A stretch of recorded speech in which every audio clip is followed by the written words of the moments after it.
Oh,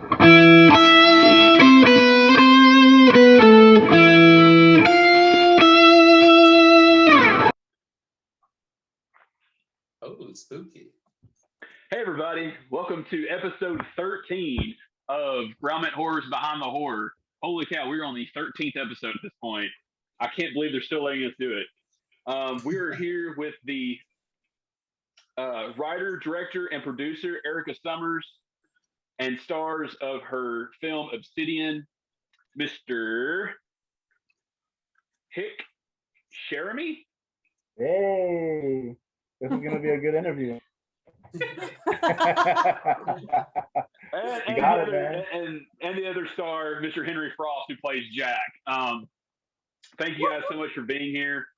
Guys, you're definitely going to want to check this one out.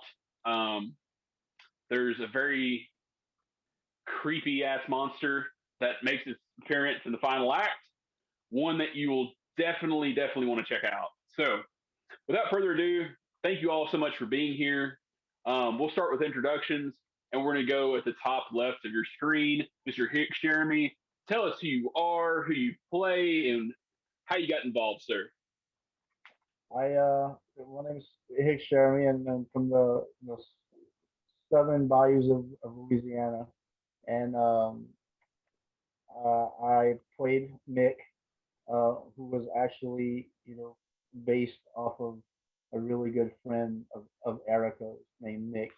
And how I got involved, I think it was like a social media casting call, maybe, was it, Erica? Yeah, and I think everyone got involved that way. So I messaged her, and we went back and forth, and I got the gig.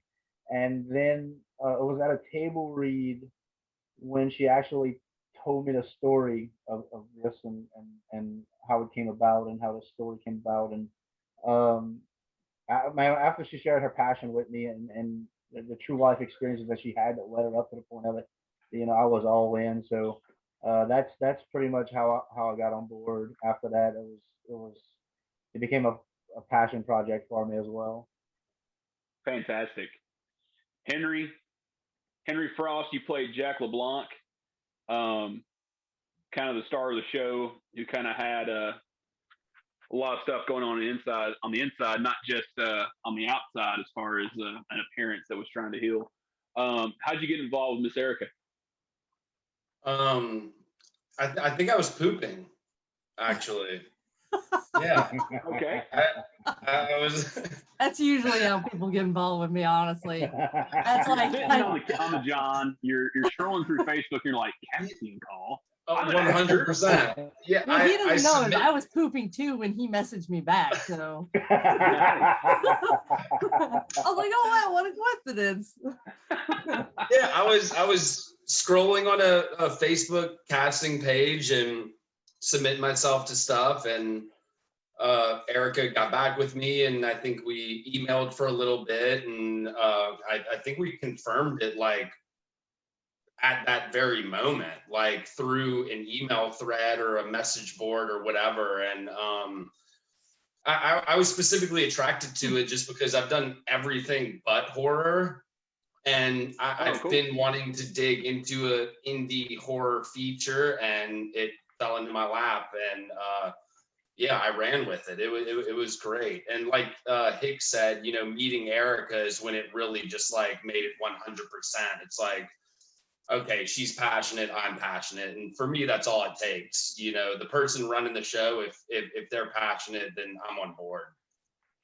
Absolutely. Miss Erica, were they?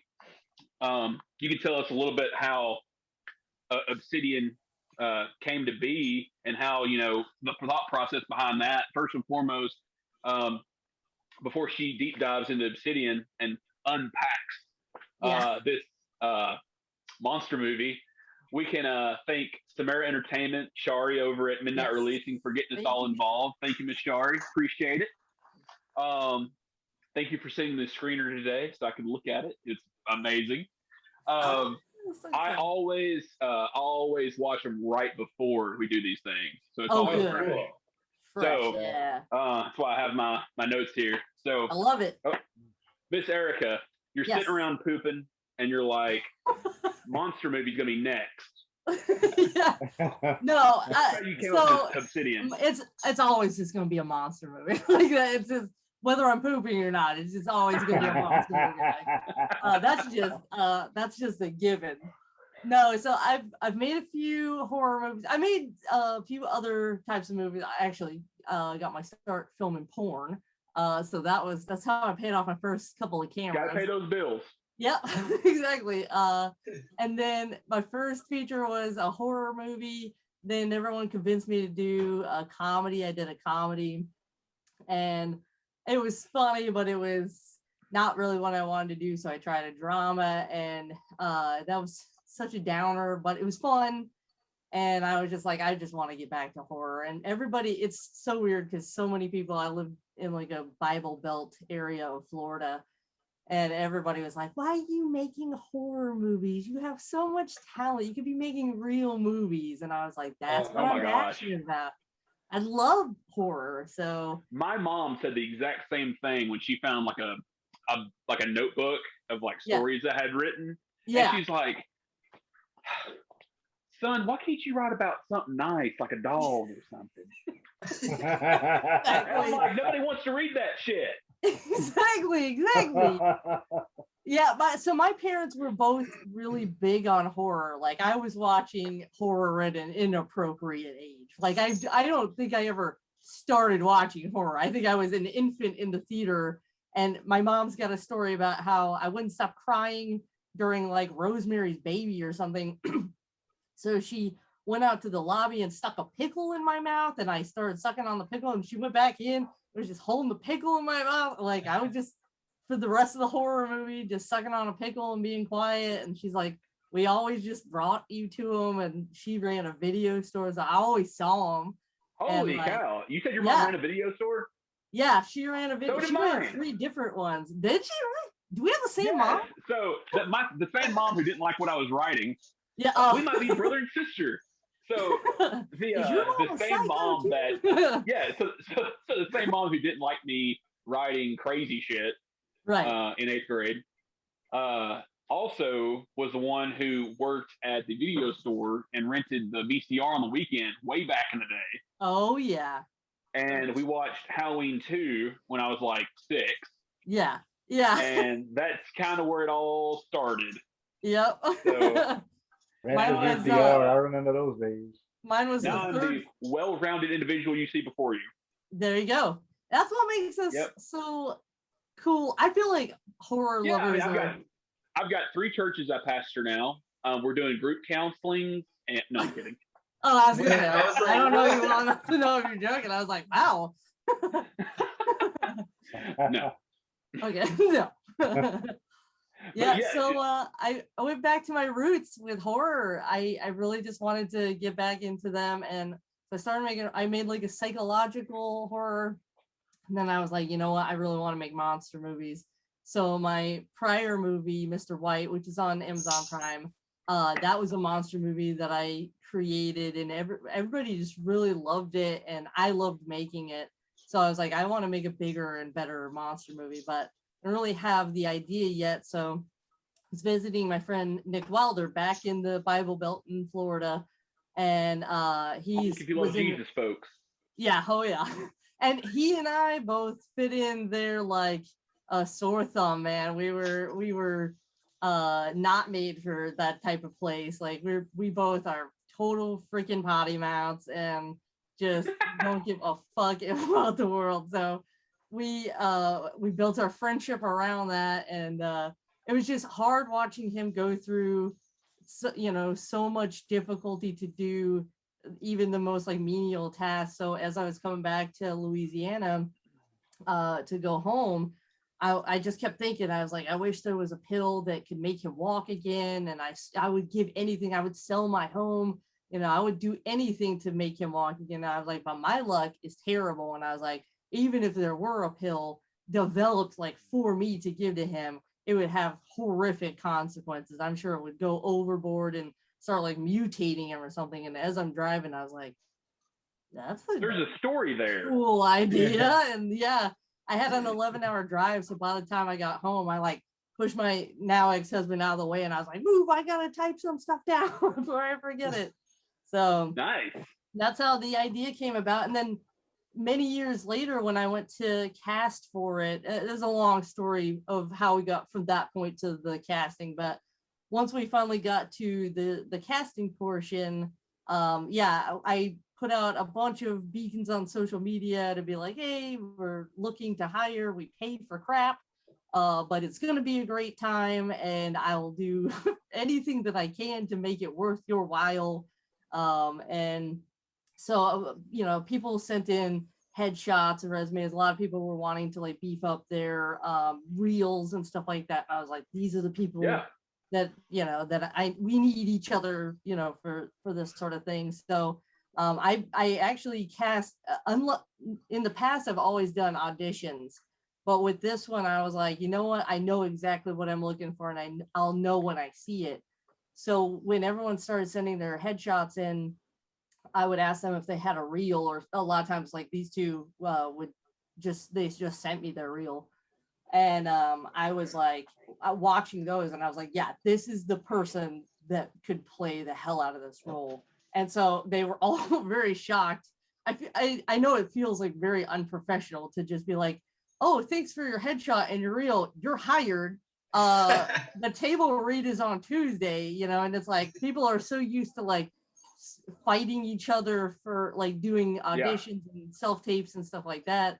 But I just knew what I wanted. So I saw these guys, Henry particularly, him and Frank both had really good reels where I was like, yeah, I see exactly what I want in this person. Like they have the range that I need, and they have the look that I want and stuff like that, and let's go for it. And so I feel like everyone that I did that with was just such a good choice. Like I really, really lucked out, because you can, like, that could have screwed me too, with that's risky. Yeah, it's very risky. And a couple of the people that were involved in the film that were like that I wish I would have auditioned or whatever, those are just people that they didn't have a reel, and they're like small parts and stuff like that. And it's like we still had fun together. Like we still had a kind of like, you talking about Hicks' love interest in the film?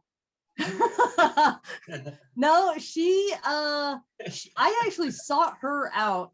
She's not actually an actress. I'm she was doing some pretty good acting.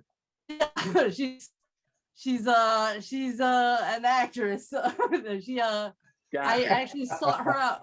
So part of like a fetish community, and I met her through that, and it was like a year before, and I was like, hey, you ever do movies? I was like, because my next one's definitely gonna have a topless scene in it. And we're talking about good old-fashioned American horror here, okay?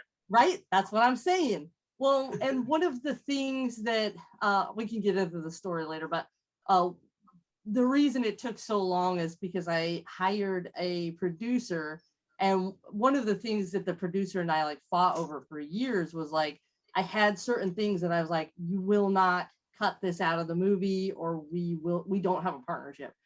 And one of the things that we fought about constantly was, I was like, there must be tits. Like there will be tits in this movie. Like, thank you. For the win. Like I love horror movies. I'm also bisexual, and like I love seeing tits in horror movies. And like I appreciate. They pretty much go hand in hand. Yeah, thank you. Yeah, exactly. And the audience for most horror is still typically like middle-aged men and stuff who also usually like tits. So it's like, I want them in the movie. Like this is a thing for me. I don't care if half the budget goes towards getting a nice pair of tits in here. There will be tits. That's just non-negotiable. Are we keeping track of the amount of time she's saying tits? Yeah, I should mix it up. I'm going to take a drink every time she says tits.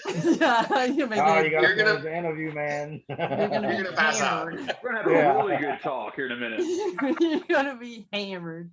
No, so she was someone I met through the fetish website, and I approached her and I was like, hey, your breasts are friggin' gorgeous. Would you like to be in a movie? And she was like, I don't really act, I just model. And I was like, you don't really need to act much for this role. Like, there's not a lot to this character for good reason. She is literally, everyone knows she's just there for the tits. And she was like, all right, I'm in. And then, and they're breathtaking. I couldn't believe I was allowed to film them, to be honest. I was trying so hard to remain professional, but as Henry and Hick will tell you, that is an abnormally hard feat for me because I am just not a terribly professional person. Hick's beard is so epic, I can't tell if he's smirking behind there or what. Right? I feel like he's just staring a hole in me right now. Here's what we're gonna do. We'll come back to that in a moment. All right. As well as with the rest of the story here. Okay. This comes to our next portion. We're gonna do a little horror trivia. Don't worry about being an expert. This is just one other step for us all to kind of get to know one another and have a little fun. Everybody's against each other. If you think you know the answer, you just shoot your hand up really quick. All right. I'll call on you. The first person to 3 points, or just answering 3 questions and to get 3 points wins. There are no prizes, just recognition and bragging rights. So sorry. Losers have to show their boobs. All right. I'm in. Wow. Yeah, I'll really be doing some editing. Okay. I'm very passionate about horror. I'm not losing this one, so. Yeah, you're gonna win. I'll strike for y'all. Here we go. Question number 1. There's 5 questions on each little card here, so I'm just trying to pick one here. Right. Okay. Who directed 28 Weeks Later in 2007? I don't even know that. We're gonna skip that one. My boyfriend's gonna kill me because I know he's told me that before. Who did? Ooh, okay. At what university are the characters in Evil Dead students?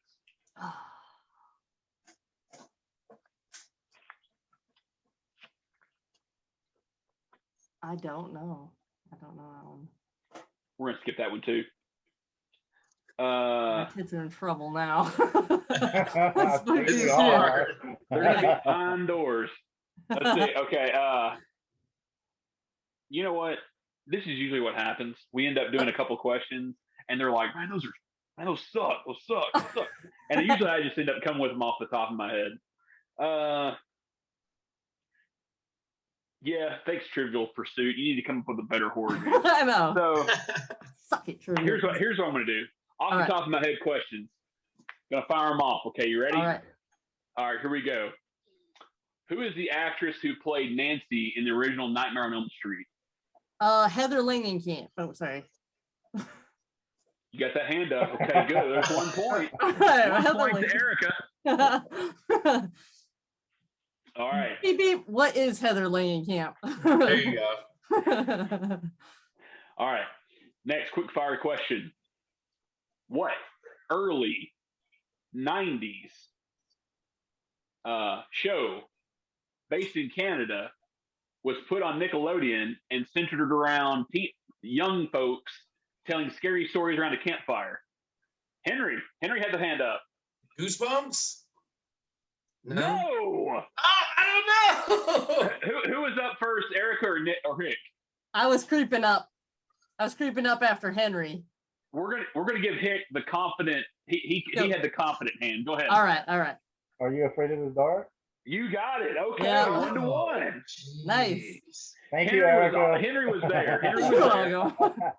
Okay, creeping after Henry. I was like, I wasn't sure if we had to wait till the question was done. That's why I was like, No, Oh, right, I jumped on that one. See, that's good too. So if you think you know where the question's going, go ahead because that'll be good too. Okay. Okay. Quick fire question. Let's go. Who was the original killer in Friday the 13th, 1980? Hit it. Jason's mom. Yes, 2-1. Okay, Very Henry, we gotta get good. you on the board, okay, buddy? This is where it's gonna happen. You got this. You got this, Henry. Are you ready, Henry? We're gonna get you a point on the board. Okay.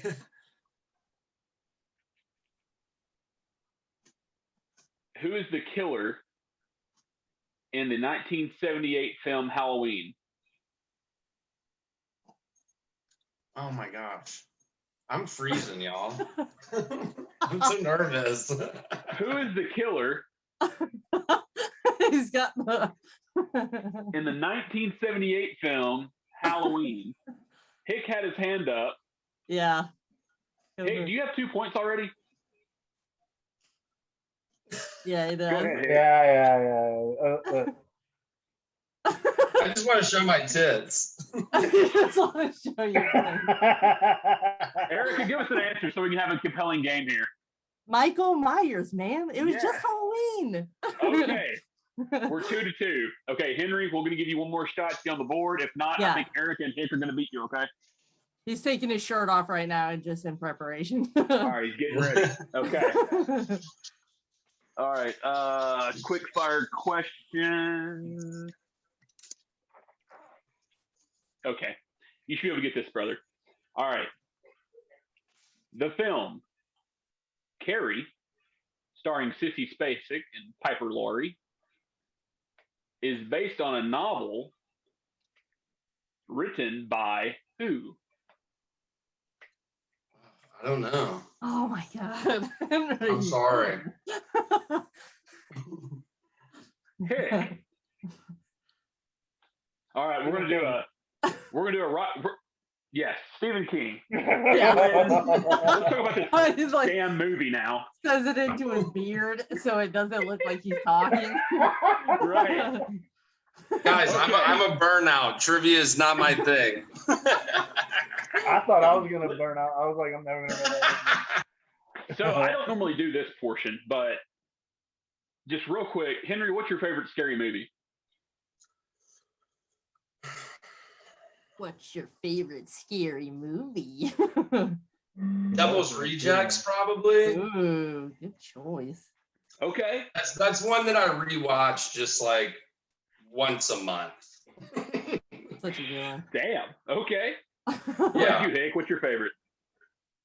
Oh, Halloween. Halloween. The, Straight up. 70 the first Halloween. The Yeah. first one? Yeah. Nice. Just Someone, with the I heard gifts someone the and other day say that the original Halloween, I never thought of it this way. It's my favorite film of all time. Someone likened it to just a really long episode of Alfred Hitchcock Presents. Ooh, And I see can that. totally get by. I can totally understand that. Yeah, I can see Because that. at the end, he's not there. And you're like, and the movie just ends. It's phenomenal. Erica, Yeah. what's your favorite? Pumpkinhead with a close second of the third Nightmare on Elm Street, the Dream Warriors. Really? Yeah. That's the Okay. first movie that ever gave me nightmares is Dream Warriors. But Pumpkinhead's my overall favorite. That's one I watch every single year, usually on my birthday and then at least some other time during the year. But I can't get enough of that movie. It still scares me. Pumpkinhead. Yeah. Oh yeah. Man. Oh yeah. We almost had a chance to have Lance Henriksen in Obsidian when Obsidian was going to be a big budget movie when we had the producer and we were in talks with a lot of really big actors. That's actually who we were in talks with for Dr. Walsh. And I was like, the thought of getting to direct Lance Henriksen from my favorite movie, I was like losing my mind. What? So Lance was in that. What else was he in? He's been in Savage Dawn. He's a old guy with a leathery face. He looks like he's been on a farm his whole life. He's not the guy who played. Lance Henriksen is not the guy who played the android in Alien, was he? No. He was also in. He played the guy who Maybe. in the original Let's see. Terminator in the police station where he like takes the M16 and No. shooting at him. That's not him. No. I know who you're talking about. He looks kind of similar. Yeah. I remember the box art and him being on it. and that's what I thought it was. Oh yeah. No, he's still acting too, which is crazy. I think he's in his 80s, but he's still doing like horror movies and stuff. But he was really in a lot of movies in the 80s. I just can't really think. He was in a lot of like dramas and like serious movies and stuff like that. But he's been in more like horror movies and stuff lately. Gotcha. Well, it's funny. So for everybody who's watching this, before we got on, where we were just kind of chatting in the lobby, so to speak, we were talking about Tom Proctor, who couldn't join us this evening. Tom played the character Finn, and I had asked everybody, "Hey, when's the last time you guys all got together and saw each other?" And it was on filming before the pandemic. And I was sitting here thinking, after I'd done my research, the last time I saw Tom was the other day when I watched Halloween Part 6. Oh, right. Curse of Michael Myers. Yeah. That's right. I did not know that was Tom. So everybody who's seen Halloween Part 6, you'll be able to see Tom. He is, whenever Jamie Lloyd comes up out of her weird cult prison area, and she's about to, she gets in that truck of that god. He's like, "That's my truck. That's my truck. That's Tom Proctor." And then he gets his neck snapped. It's bad. He's been in so many movies and shows. I swear to God, ever since I met him like 7 years ago when we first started working on this movie. His IMDb is lengthy. It's crazy. I see him in everything now, and I squeal like a little kid every time. I'm like, that's Tom! Like, I get so excited. My boyfriend works for a company called Vinegar Syndrome, and they re-release. Oh my God, yeah. They restore and re-release. I work for them seasonally, but he works for them full time. And it's like the horror Criterion. Exactly. It's horror Criterion. It's great for like smut and trash and stuff too, and porn. Yeah.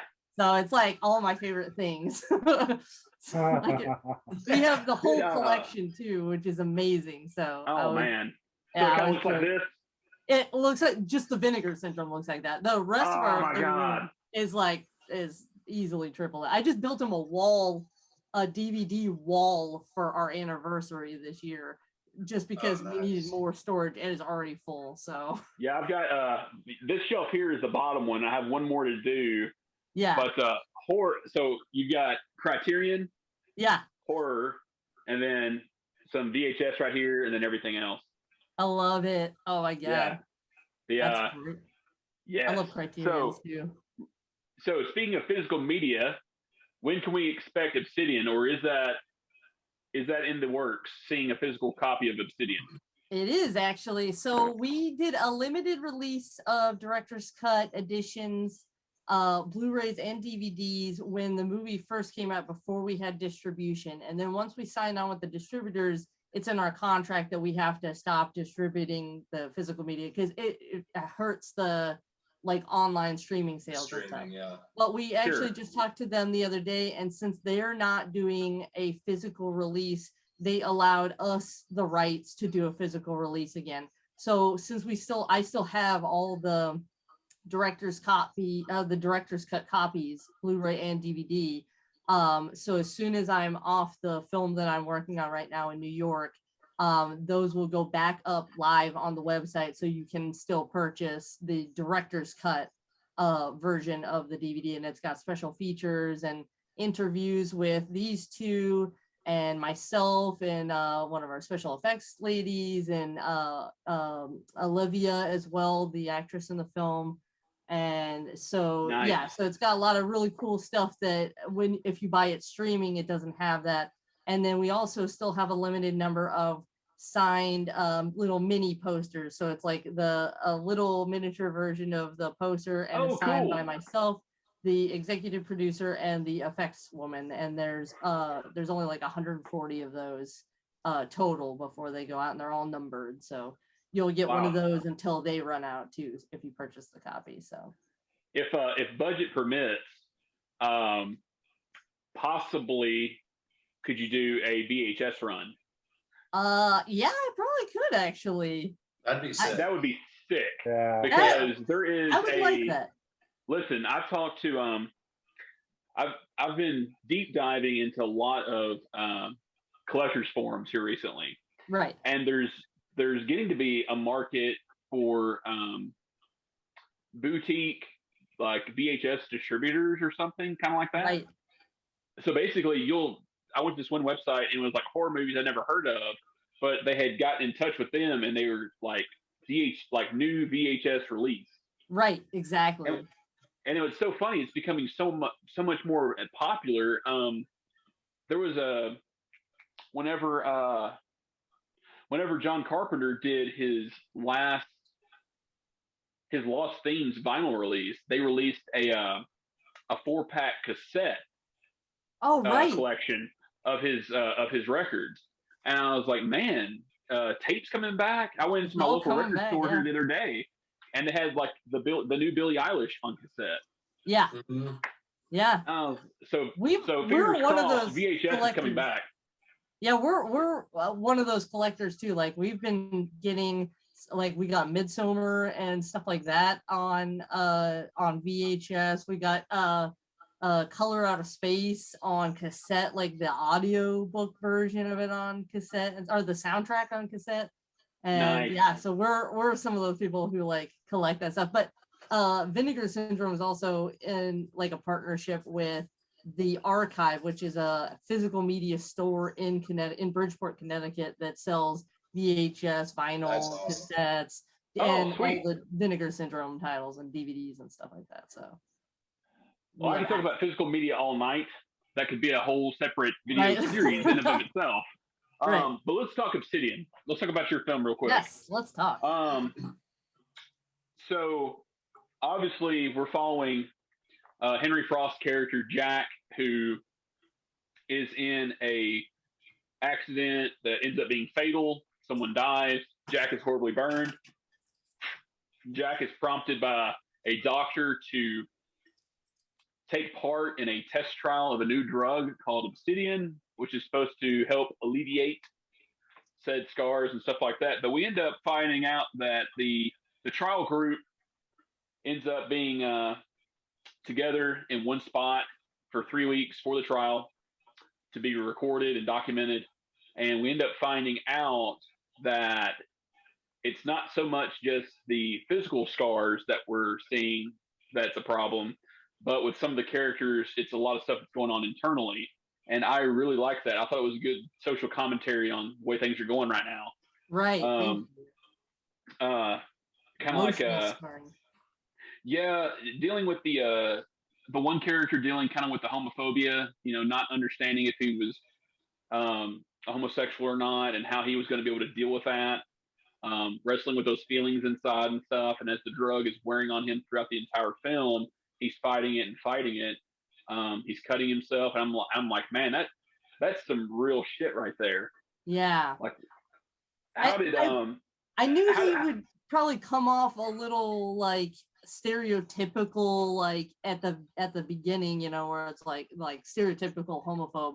But I've actually like that character is kind of an amalgam of 3 different people that I have known over my life that were homophobes, and then later were like hating themselves for like battling these feelings of homosexuality and stuff like that. And, I mean, stereotype or not, like, it's real. We all battle our own demons. Right. I mean, like, it sounds cliche, but it's true. Cliche and stereotypes are real, and each character battling their demon within, and then sure enough, spooky monsters, Right.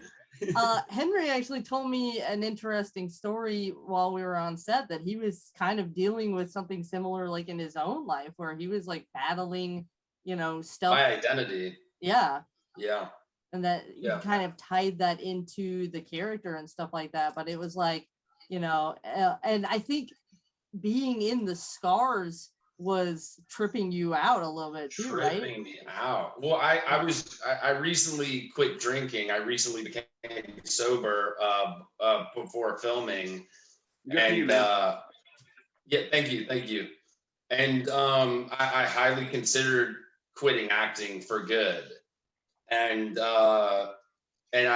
it was Obsidian that drew me back into it. And this was going to be like my test. Like, okay, this is going to I'll see if I want to continue to do this after we're done filming this. This is going to be the end all be all. And sure enough, I just related to the character so much, the identity crisis he was going through and that I was going through. And I honestly, like, I felt like I was playing myself. Just, I looked different, and that was really hard. You know, I was in between scenes and locations, you know, I'd leave my makeup on because it was such a drag to get on in the first place. Yeah. And Oh my God, yeah. and instead of, you know, taking it off and retouching up at the next location, I would leave it on and, you know, drive to the next set, and I'd be at a red light with the makeup on, and I'd have people staring at me. And I almost forgot that I was wearing makeup, and I felt like people really were giving me these looks, like Henry, not Jack. Like, I felt like people were looking and judging me,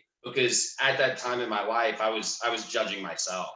And yeah, trippy is a good word for it.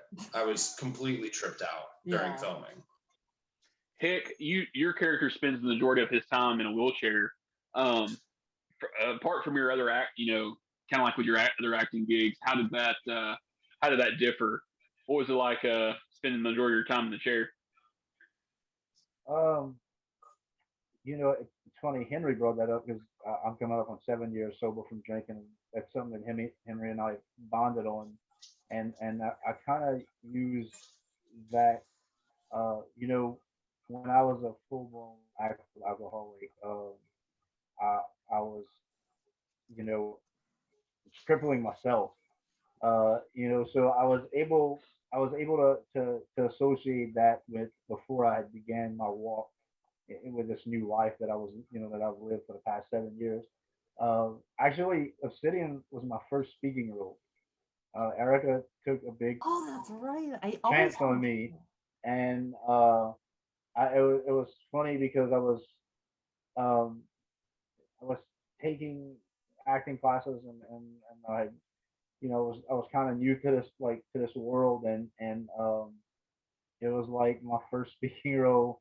So you know, Obsidian's close to my heart, but being in the wheelchair, you know, it was a challenge.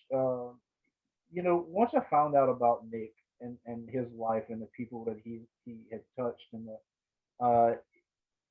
it's kind of weird, man. This role became very personal for me. Uh, Number one, the director, writer Erica was very passionate about the project, and it kind of bled onto me being passionate about why this was being made. And then I looked at the bigger picture of, you know, kind of like Henry, like what Henry was going through, you know, battling an identity crisis, and you know, so my character, what, for being the first time I've ever had a speaking role, it was challenging. Uh, Erica was, you know, allow me to flourish in whatever way that I could. Henry was a great mentor because this was a new world for me, and uh, he made me real comfortable. Erica made me real comfortable. But you know, man, Nick was a lot like I was when I drank. I had a real big heart, but I could be a motherfucker, you know, and I could be a ball buster, and I also can, you know, be pissed off at the world because, you know, I really wanted to have a pity party, but I just used like my attitude and me being an asshole and my ego and my pride to like stop me from, you know, stop people from helping me and stop. And so I related a lot to him. I'll never know what Nick went through, obviously, because physically we had different things, but I think as far as our hearts and probably our mentality, we're pretty close. And I think maybe that's why, besides the beard and the tattoos, that Erica maybe casted me for this. Yeah, twice on set, he made me cry because he would do a shot, like he would perform a scene, and it, like, I think one of them was even a comedy, and I started bawling. I was like, oh my God, you nailed it. Like, I'll say this. I was watching it down here by myself earlier, and in my little hidey hole I have on this side, enclosed, and I'm watching it, and something that I wrote is to heal, we sometimes have to reopen old wounds. And going along with this story, everybody that's watching, one thing the doctor has to do to get Obsidian to the drug to work is he has to reopen wounds that the recipients that they have. So Right. for Hicks' character of being in a wheelchair, which, oh my God, the scene that shows like how he got in the wheelchair, like what happened to his legs, is probably, I haven't turned away during a horror film probably since I was 13. Oh my God, So that's I want to like the applaud best. you That's the best. for directing that. I have not, there hasn't been anything that has come out theatrically in years that has made me go, oh God, It's uncomfortable. yeah. Thank you. That is, and like, and no Such a spoilers, compliment. guys, but like there's a drill involved, and Tom Proctor's character, it looks like he's having like the time of his life doing the scene. yeah. But anyways, I'm watching it by myself earlier, and you mentioned that you cried. I totally teared up, and like, because whenever Hicks' character goes, I can walk, like that initial like, oh my God moment. I can see how that, you're talking about your characters relating with your real life persona. I may be just fetching here, but did you feel like once you got sober, you felt like you could walk again, just kind of differently?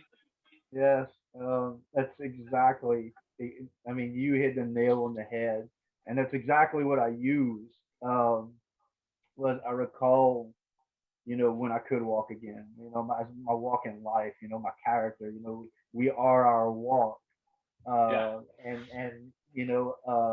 I believe for a long time in my life that I was crippling myself and I was crawling. And sometimes I just lay down and I want to give up, but I'd still crawl. So I do remember and I did use that, and you were talking about opening up, wounds. I had to open up a lot of wounds because I played a drinker in this film, which Right. I ended up doing more films after where I played a drinker. But it was, I mean, mind you, the first time I'm ever on camera besides the acting class, and I'm doing this torture scene with Tom Proctor. This is my first time I ever do a scene like in a movie, and it's with Tom Proctor, and I'm very aware of who Tom Proctor is, and I was scared for that. But you know, as far as my character, the progression of after that happened and how I became the wheelchair, I did have to open up a lot of wounds. I did have to think like an alcoholic again. I did have to think like a person that drinks. Uh, so yeah, but you hit the nail on the head with the walking again, and that's exactly what I used. I always fuck with Frank and tell him that he reminded me of my grandpa because both my grandpas are passed. But it wasn't, it wasn't that he reminded. It was because it was me recalling finding my feet again. Standing on my own again. Um, so thank you for that. I appreciate you I love that noticing that scene. scene. Yeah, I mean, I enjoyed your character. I enjoyed that scene. I thought you did a fantastic job. And needless to say, I think you can say for everybody, we look forward to seeing you in some, other projects. Yes. Thank you. I greatly appreciate that. Obsidian opened the whole world to me, and has led me to so many wonderful opportunities in every direction and every kind of character and these to $100 million productions to some really passionate independent films. And Henry is someone that I'm in contact with. I still go to Henry for advice, and Henry's still a mentor to me. And that's great. I've only been doing this for a year, about 2 years now. 2018 I started, so I'm still very fresh. Just things that I want to stand. I'll message Henry. I think the other day I contacted him. Somebody wants to hire me as a lead in a music video, and I'm like, I contacted him like, man, I don't know what to charge them. I don't know. How much should I be getting paid for this? Nothing, man. You're doing it out of the kindness of your heart. Ask them how much money they got. No. And Erica knows, like, I told him, I was like, any paycheck in it? Yeah, right. I'm like, what's your budget? Because when it comes to independent work, I like talking to, the director and who's paying me to know what their budget is and how passionate I am about the project, because I'm willing to work with them. I mean, I know I gotta eat, but at the same time, they got art to produce, and if I can help in any way, like I like doing that. I did it for this music video. I've done it for other projects. I'd also like to mention that I know he's too humble to say it. It probably looks better if I say it anyway, but during Obsidian, the little bit of money that Hick was supposed to get, he actually donated back to the film. And on top of that, he donated snacks and some like fake tears and like a bunch, like he bought a bunch of stuff for the production. Same thing with Tom Proctor. Oh, cool. Both of them like were buying things for the production. They're like, no, like we want this to be we want it to be as good as it can be. So it was crazy because like they were already making like nothing, but then for them to be like, no, put it back into the movie, it was like, I think I cried. I think I cried when Hick did it. You did, yeah. Yeah. I was like, this is the sweetest thing. So the next couple things, before we talk about the monster being revealed at the end. Right. Let's see, we talked about Tom Proctor and Halloween 6. We talked about, I have written down Roadhead causing a car crash. We could probably just skip that. Not much to say. You said it. Go, Henry. Yeah. Hick can walk. I got that written down here. Okay. So two things. Number one, the soundtrack. I thought the soundtrack and the mixing and all the special effects sounds and stuff like that, I thought it was great. Thank you. That was pain. Who are these bands that were playing music? So we've got a lot of different bands involved in it. We've got, I know. I'm gonna shout them out in like the notes or whatever. Yeah. So let me. There's a list of them real quick, but so I know Hated from my hometown of Casper, Wyoming. They were one of the bands. Let's see, we got Anica Stemper. She is a amazing vocalist. She did 3 of the major songs, like the really sweet, soft songs, the real tear-jerker songs. She was wonderful to work with. LaVendore Rouge. They did the thieves, gypsies, travelers, and thieves. I can't think of the title of the song off the top of my head, but they're a band out of the UK, and they actually, I've known them for like 10 years. I was trying to use their music for my last film, and then we ended up using that same track for this one instead. And it fit perfectly. So we got music from the UK over there. We've got a band called The Mighty Fall. Peter Misluck, he did a lot of the instrumentals. Him and Eric Koval both did a lot of the instrumentals. And then we did a band called M99. They did the music when Mick learns to walk again, when he learns that he has the ability to walk again. So they're a band that I've worked with for like 13 years. They're out of Ocala, Florida. They actually knew the real Nick. They were really good friends with him. And they have done music. Their bands, Getting Deep, and a couple of other different bands. They've Chris Williams, he's done music for all of my movies, like literally all of my features. So it was really cool that M99, they're like on the radio right now. They've been kicking ass. And he was like, yeah, go ahead and use the music still. So he donated that. That was really nice. And then we've got a band called Stepping Sideways. They're a band. I work in the film industry too. That's how I afford to like save up to pay for these movies like out of pocket. So I'm a grip, and a group of people that I was grouping next to on NCIS New Orleans, down in New Orleans. They have a band. So one of the electricians, one of the grips, and then one of our day player grips. They're all in a band called Stepping Sideways.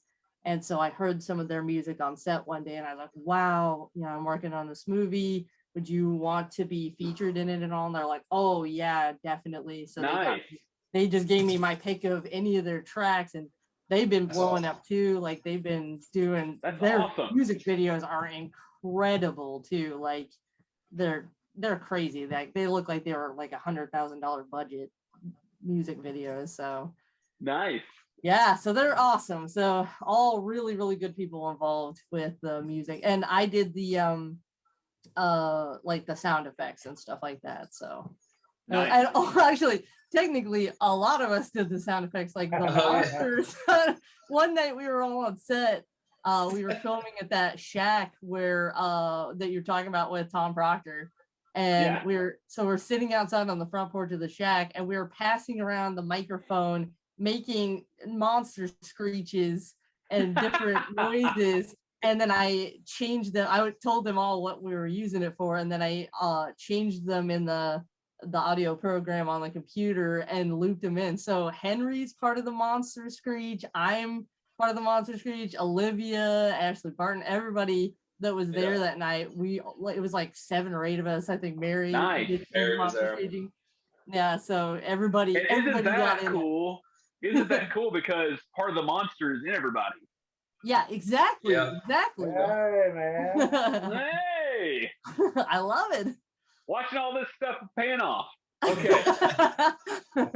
So, honorable mention. I have an honorable mention of this film. All right. And this character, he's woven in all throughout the entire picture, all the way to the end. And it was Evan Guillory's character. Yes. I swear I grew up with this guy. Right? I think we all grew up with a guy like that. So he's based on a real person too. So my friend group in Florida, Nick in the wheelchair was one of the like central characters in this group, but we always had this like little hang around friend named Edward Sampson, and Eddie. we called him Fast Eddie. And he had a lot of nonsense that he was about. He thought he was so good at the harmonica, like that whole harmonica bit. When Evan was asking me, he's like, I don't know how to play the harmonica. I'm like, that's even better, because neither did Ed, but he thought he did, you know. And so he passed away the same year that Nick did. And they were both in their 30s. Ed had cancer, and we lost him. It was a real devastating thing. So I had already written Nick into the script. He knew he was in the script when he was alive. Everybody, all of our friends knew about that. He was so honored. And then when he passed away, we started working on the film, and I was like, wow, that's so sad that he'll never get to see it. And then Eddie passed away, and I was like, you know what? I still have a chance to work him in. So that's why Mick and Eddie are Nick and Eddie, and we had pictures of the real people posted up all over our Airbnb, so that, just to kind of like honor them and stuff like that. Wow, yeah. And Evan doesn't look anything like him, but he acted so much like him. Just so funny. He was killing us. He was cracking us up. He was killing us. We couldn't film. Like we had to stop filming. Like he was fucking us all up. I was about to piss my pants one day. Oh, did he really speak like that? No, that was like an accent that he good. put on. Yeah. Like the accent's funny as hell. Yeah. Like, so good. Like you could, I think that's what makes him funny, is because you kind of know he's acting. Yeah. And he's like kind of like overdoing the accent. Yeah. And I love the character. Like I said, he got honorable mention. The bedroom scene that I had with him. Did we ever get a take where I wasn't laughing? I don't think so. I think we just put it in that way because it seemed genuine in the moment. Like your character would laugh at that. Right. Like it was funny. Like I can't stop laughing. Like I'm not that good of an actor. Like you're so funny, I'm gonna laugh, you know. And I give them all like free will to like ad lib a little too. Is like, as long as we stick to the structure of like these major things getting in there, you're always welcome to put the script into your own words, with the exception of specific lines that I really want to hammer home. Other than those, you can put it in your own language, because I feel like you're having to memorize so much. We're going at such a fast pace. We're doing like 10 pages a day some days. And and switching orders of scenes and stuff like that. So it was like a lot of that was like, just put it in your own words. And Evan ran with that. Evan was like, some of those things weren't even in the script at all. And I was like, just keep going. It's hilarious. Put a parking boot in my wheelchair. And Jesus, man, he was killing us in that bed. You guys together were riffing off each other so well. I love it. Yeah, he made me think of hope I don't get in trouble for this, but have you guys ever seen The Wonderful Whites of West Virginia? No, I haven't. Okay. So I think that's on Amazon Prime. You need to check that out.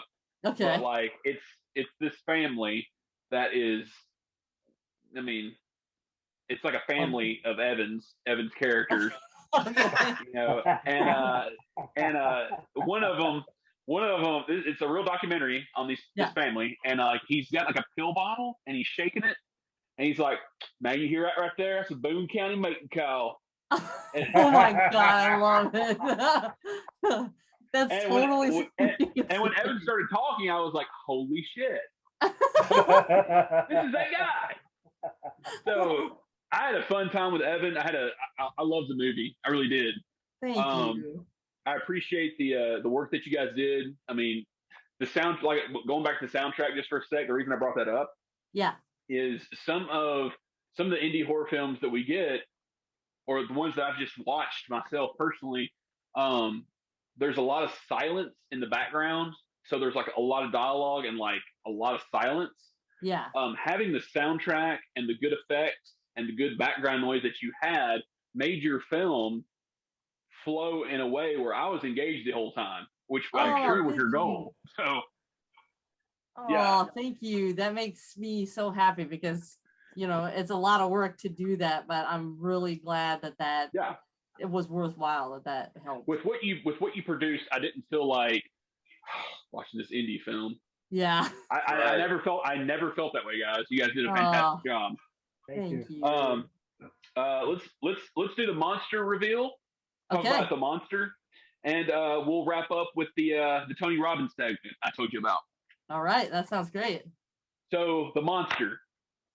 Yes. Who made that? Who came up with that idea? Okay. I did. Yeah. So that is I call him the Black Tar Monster. But he is based. So I had cancer when I was 19. I had 72 tumors going from my ear to my crotch, just all throughout. And doctors told me I was going to die. They said, start planning your funeral. Like, you're not going to live to see 20, or you're definitely not going to live to drink legally. Like, so, I planned my own funeral. And I remember I was getting a PET scan, my first PET scan, and they inject you with radioactive glucose. So your body, like the tumors, they feed on that sugar, but it's radioactive. So when they put you through the scanner, all of the tumors that have just eaten that stuff, they show up as black, like balls on the scan.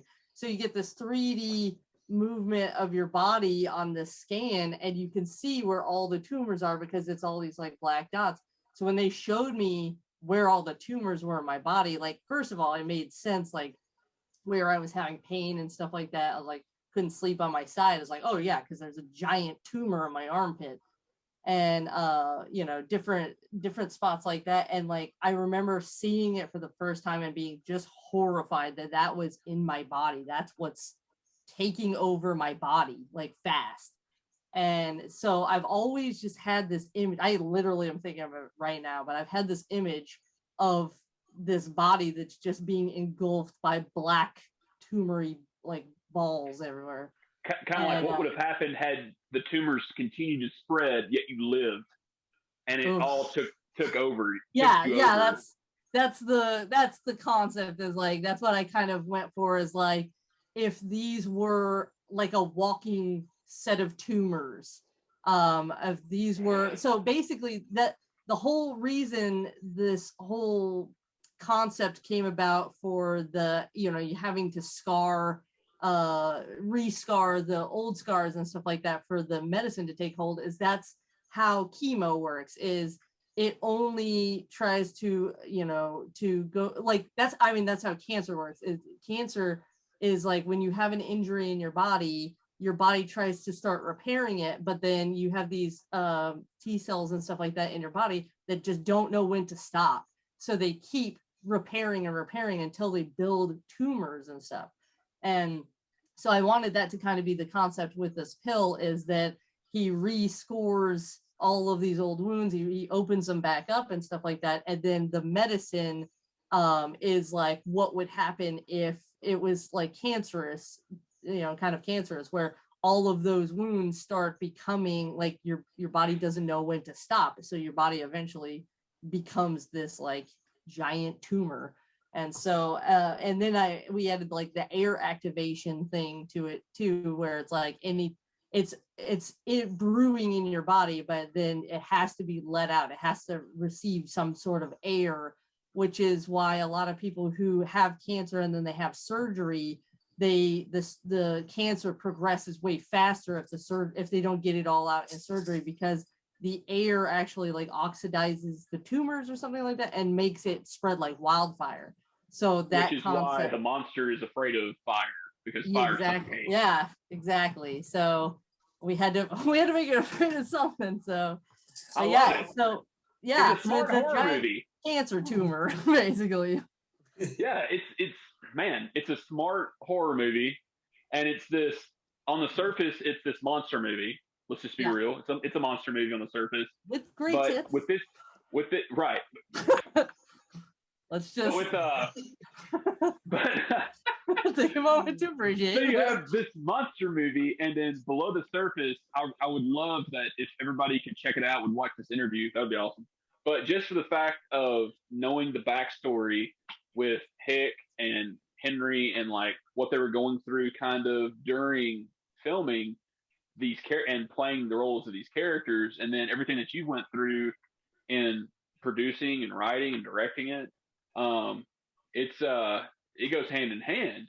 And I think that people need to know that. I think it gives it depth. And I think when they go back, if they rewatched it, and I think that's actually something I'll do, having known all this now, I'm going to go back and rewatch and be like, man, that makes a lot of sense.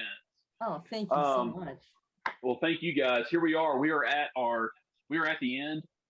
We're going to let each of you take 60 seconds on the clock, and we're just going to do this little Tony Robbins thing we do every time we end.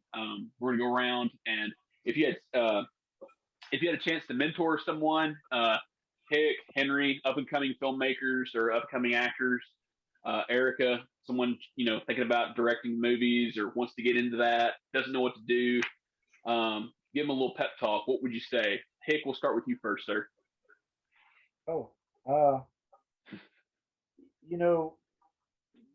matter this drive that we have to do what we want to do, and if it's something that you want to do,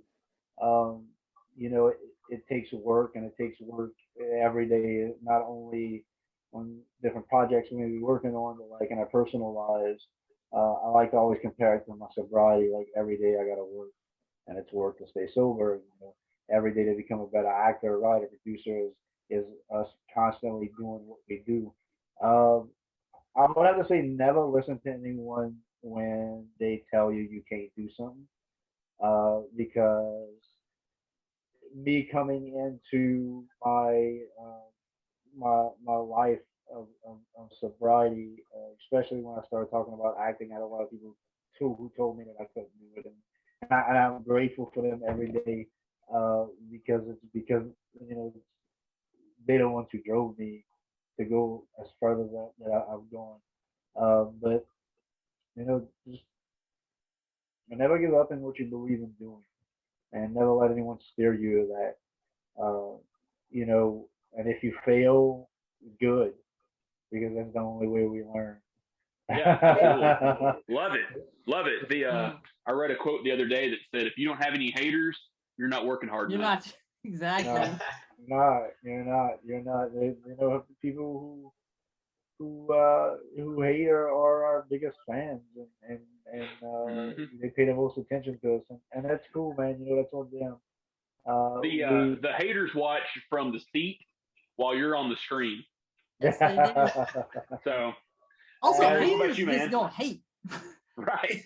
I had someone Henry. tell me I released a movie trailer a couple of years back for my last film, and I was so excited, worked on it for weeks. I put it out, and within the first hour, someone said, "This movie looks like a piece of shit. I hope the director fucking kills themselves."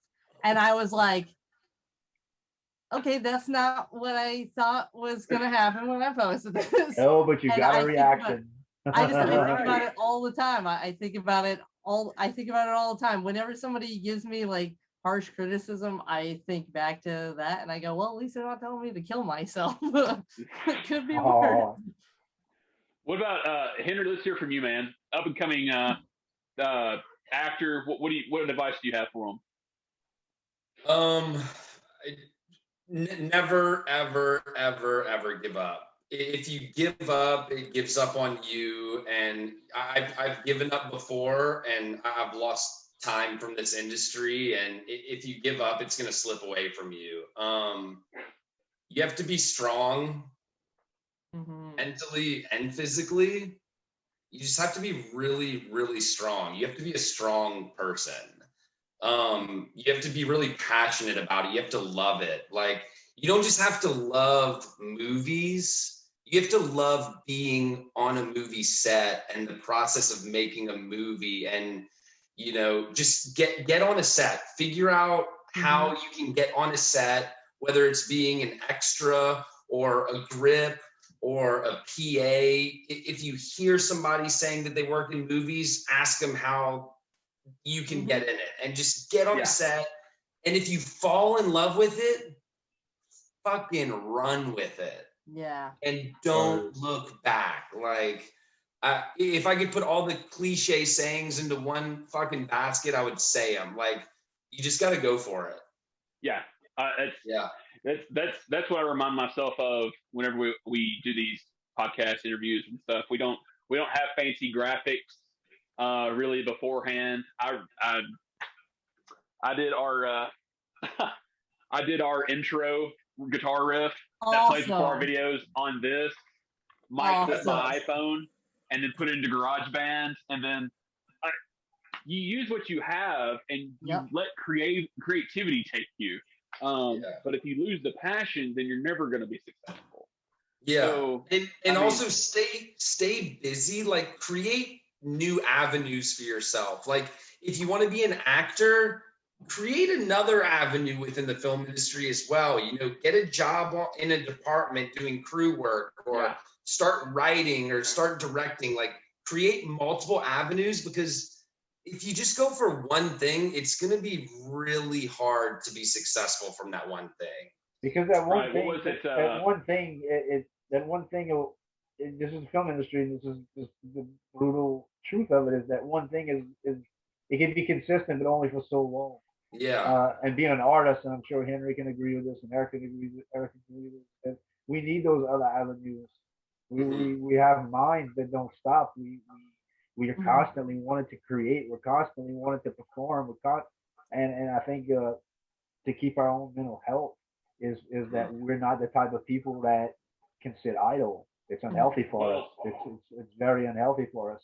I know that. Look, the other day I was standing in for David Harbour on the Netflix thing, and then the next day I was a production assistant, and then this week I was on an Apple production filming a $200 million movie. You know what I'm saying? Like, acting in a $200 million. So it's what Henry said is these other avenues is really what keeps us alive. I'm sure we know that he doesn't really favor the character, but Harrison Ford was building sets before putting on a vest and shooting a blaster. So that's what I do for money too. Sometimes I literally was just working on a Disney movie, building sets like this last month in October. So I thought you were gonna say putting on a vest and shooting a blaster. I'm like, you do it all. Hey, Hey, she could probably make something better than those last three they put out. Oh my God. Thank That you. could be. Yeah. Thanks a lot, Disney. Right? Luckily, Jon Favreau, I think, is going to just completely obliterate those. Yeah. What he basically did that in the last like 15 minutes of The Mandalorian on that last when Luke comes back. Yep. Just saved the entire 3 movies they put out in theaters. Miss Erica, what your 60 seconds? Tell us. All right. I guess I would have 2 pieces of advice. The first piece of advice is advice that was given to me when I very first started out. I had never made anything before, and I was contacting famous directors via email when the internet was still kind of new. And I got a message back from Penny Marshall, and she put me in touch with her son, who is also a filmmaker. And she was like, he'll, ask him your questions. And I was like, what advice do you have for me? And he said, pick up a camera and film anything, film everything, film weird angles, get underneath your dining room. I remember he said, get underneath your coffee table and shoot through the glass and just see where different angles get you and like stuff like that. So and he was like, just get yourself behind the camera and film. And when I started doing that, I started like thinking of like, ooh, this would be, oh, look, if I carry the camera like this, it looks like a little creature running around. And one of my first short films was a little creature running around and stuff.